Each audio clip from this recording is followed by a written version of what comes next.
We all loved Prajakta Kohli's beautiful floral wedding lehenga, and if you are a fashion lover, you probably know that it was designed by Anita Dongre, who worked with the Pichhvai artists to bring this stunning piece to life. But have you wondered how the craft of Pichhvai painting began in the first place?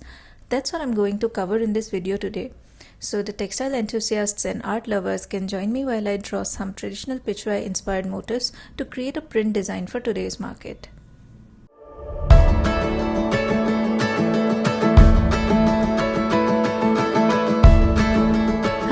I'm Nandita, a fashion and textile designer specializing in print design.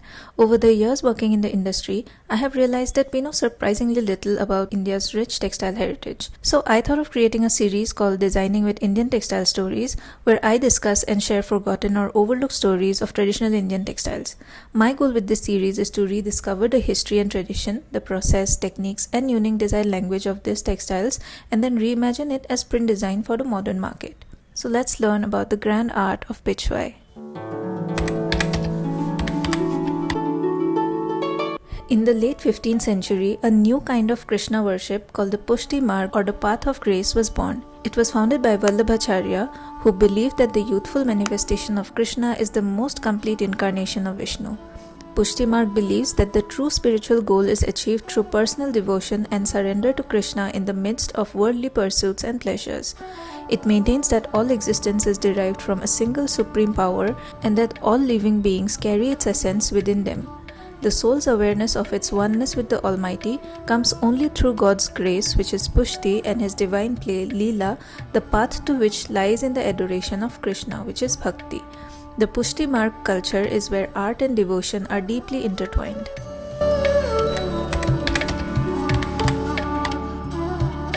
The word Pichhvai is translated to pitch, meaning behind, and vai means hanging. Pichhvai is an intricately designed cloth that serves as the backdrop of the idol of Lord Krishna as a 7-year-old, also known as Srinathji. The earliest Pichhvai can be traced back to the late 16th century in Nathdwara temple near Udaipur, Rajasthan. However, they first appeared in the temples of Gujarat and the Deccan. The Mughal ruler Aurangzeb in 1656 to 1707 prohibited worship of Srinathji, which led to the devotees fleeing from Mathura to Rajasthan and Gujarat. The main swarup or form of Srinathji represents Krishna at the age of 7 with his left arm held above his head in the act of lifting Mount Govardhan to protect the people of Braj while his right hand rests on his waist. The story of Krishna presents in itself a blend of legend and symbolism. The numerous incidents associated with his life are integral to India's cultural and religious ethos, particularly in Vaishnava Hindu worship across the country. The Pichhvais, in keeping with the core values of Vallabha's philosophies, focus primarily on events from Krishna's youth, portraying the enchanting tales of Srinathji and his diverse manifestations, drawing inspiration from the Bhagavad Puran.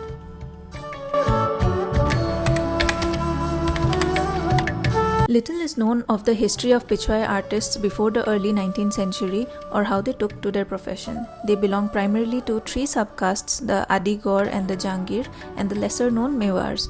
From the 19th century on, many of their names appear on paintings and Pichhvais, though reliable details about them are still hard to find. But it is certain that they played an important role in the development of a unique visual idiom in Nathdwara during the 19th and 20th centuries that reinvented the traditional iconography of Srinathji with ingenuity and creativity, inspired by newer forms such as photography, Ravi Verma oil paintings, and calendar art. Under the protection of Maharaja of Mewar Raj Singh, the shrine came to be known as the Haveli of Srinathji. While the Haveli of Nathdwara was set up, artists migrated from Kota and Kishangarh to join its atelier, which is why Pichhvais bear a resonance with the Rajasthani school of painting, particularly with Mewar school. Pichhvai is a miniature form of art with minute intricacies and made with a lot of precision. One can see the seamless efforts of the weavers and laborers when you carefully look. The Pichhvais are made by various techniques like pigment painting on cotton, brocade and weaving, embroidered, dyed, tinsel printed, block printed, even made of machine-made lace, but the pigment-painted Pichhvais are the most famous. Painted Pichhvais used mineral pigments such as metallic shades from pure gold and silver, and organic shades derived naturally such as red lac from trees, copper acetate, lapis lazuli, mercury sulfide, indigo, and deep yellow from a formula of cow urine called goguli. For outlines and borders, zinc white is used to mark on dark background and charcoal for a white background. The hand-embroidered Pichhvais had silk threads and zari work. Goat hair brushes were used for filling of larger areas and squirrel hair ones for finer lines. The main intent to make these paintings is to portray the celebration of life that people of Vrindavan had on the joyous occasion of the birth of Lord Krishna. It depicts the wave of happiness spread across the village when he was born. Worship at Nathdwara is an elaborate affair with 8 daily darshans and a year marked with 24 festivals particularly important to the Pushti mark. The Pichhvai Simhasan depicts the Srinathji temple complex at Nathdwara. The complex follows the architectural tradition of a large Rajasthani mansion or haveli. It is hence often referred to as the Nathdwara Haveli by devotees. The Pichhvais are changed daily, seasonally, and for various rituals and festive occasions in the temple. They create the setting for all related seva and as such depict key events significant to the Vallabha Sampradaya or doctrine. On all occasions, the Pichhvai serves as more than a mere backdrop. It interacts and alters meaning at each viewing. Each darshan and festival observed has a special mood, a particular emotion that is manifested through music, poetry, dancing, offerings of sumptuous food, and adornment. There are basically no rigid rules as to how these paintings should be hung because these paintings do not carry any religious motive and is only ornamental. The paintings have a lush, beautiful scenery because they show Krishna's childhood in rural Mathura, Braj and Vrindavan and include peacocks, lotuses, swaying plantains and mango trees, cows grazing and gwalas. Elaborate jewelry on the figure of Srinathji is one of the main features of the Pichhvai artwork. The background and the borders have motifs such as gopis in colorful skirts, cows covered with red handprints and gods flying vimans. With the presence of Pushti mark followers in Deccan India, a style of Deccan Pichhvai also emerged. As an outcome, the Deccan Pichhvai combined printing, painting, gold work and kalamkari. So these are some of the most recurring festivals depicted in Pichhvai paintings. First is Janmashtami, which celebrates the birth of Lord Krishna. Srinathji can be seen in a cradle while celebrations unfold around him and people surrounding him eagerly wait to get a glimpse. Then Nand Mahotsava, which is celebrated the day after Janmashtami, also known as Nandotsav. This day is considered auspicious as Krishna was brought home by his foster parents Nanda and Yashoda. Then there is Sharad Purnima, which is the first full moon night after the birth of Lord Krishna, and it is celebrated as a harvest festival as it indicates the onset of autumn. Srinathji is decked up in jewels and dressed in brocade, shining under the light of the glorious full moon depicted on top of the painting. He is surrounded by people and gopis who perform Ras Leela on the occasion of a full moon.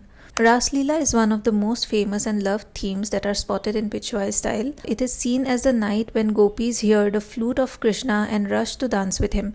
These paintings usually depict the love that the gopis have for Krishna and symbolize the union between them. Holi is one of the grandest festivals celebrated in India and is closely associated with Lord Krishna and marks the beginning of spring. A Pichhvai portrait that shows Srinathji dressed in white will be one that depicts the participation in the festival of Holi. Annakutta or Govardhan Puja. The most renowned festival of the Pushti mark is the lifting of Mount Govardhan by Krishna. So Mount Govardhan or Giriraj, located within the Vraj landscape, is of particular significance to the Vallabhacharya sect as it was on this summit that the image of Srinathji was discovered. And the episode represented by this image is when the villagers of Vraj were worshipping Mount Govardhan as it provided food and pastured land instead of Lord Indra. Lord Indra got furious and unleashed a rainstorm that continued for days. To save the people of Vraj from the wrath of Indra, Krishna lifted Mount Govardhan on the little finger of his left hand and took everyone under his shelter, saving everyone. Soon Indra accepted his defeat and the rain stopped. This is the key iconographic gesture of Srinathji's raised left hand. Gopashtami, as the name suggests, is a festival that celebrates the holy symbol of cow. Gopashtami is considered the day when Lord Krishna became a Gowala or cow herd. The festival of Dan Leela is celebrated in August-September and has its origin in Bhakti poetry where Krishna demanded milk and butter from the gopis as a toll for safe passage home. It is believed that this occurred in a valley in Mount Govardhan known as Dan Ghati. The Sandhya Aarti or ritual lighting of the lamp in the evening that celebrates the Avni or coming of Krishna takes place every day at the Srinathji Haveli. The Sandhya Aarti Pichhvai is an age-old composition that depicts Yashoda and the gopis standing at the door to greet Krishna, Balram and their gopi friends as they return home from the fields. Then comes the seasonal Pichhvais. Pichhvais are also changed to reflect the seasons. So in the summer months, the Pichhvais chosen are often of the Kamal Van or Jal Vihar categories, featuring lotuses and water bodies and meant to provide Srinathji respite from the sweltering heat. In the monsoon months, the Mora Kuti and Varsha or Rikshachari Pichhvais are brought out. Pichhvais for Mora Kuti depict peacocks with crested crowns dancing in full glory in the rainy season. And Varsha or Vrikshachari Pichhvais evoke Krishna as a Vrikshacharya or tree dweller.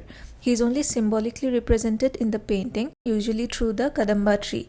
While in anticipation of his arrival, gopis appear on either side of the trees carrying offerings of garlands, peacock fans, flowers, and fly whisks. While South Indian artists typically represented the tree as a kadamba in full bloom, Nathdwara painters tend to portray mango or banana trees. During the winter months, painted Pichhvai in the Haveli would be replaced by those in heavy brocades to offer warmth to the deity, as well as for elevating the visuality of Aarti during winter months where a sacred flame would make the silk and metallic threads shine.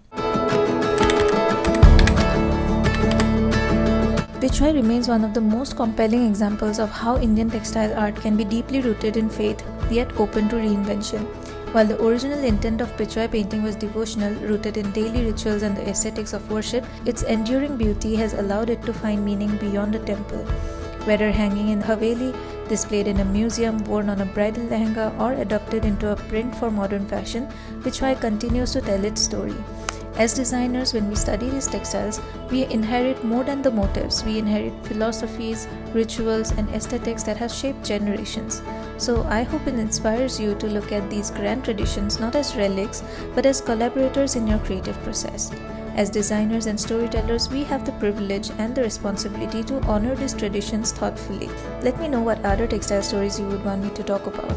If you like this video, do subscribe as I have many other textiles to explore. Let's rediscover our heritage through textile stories.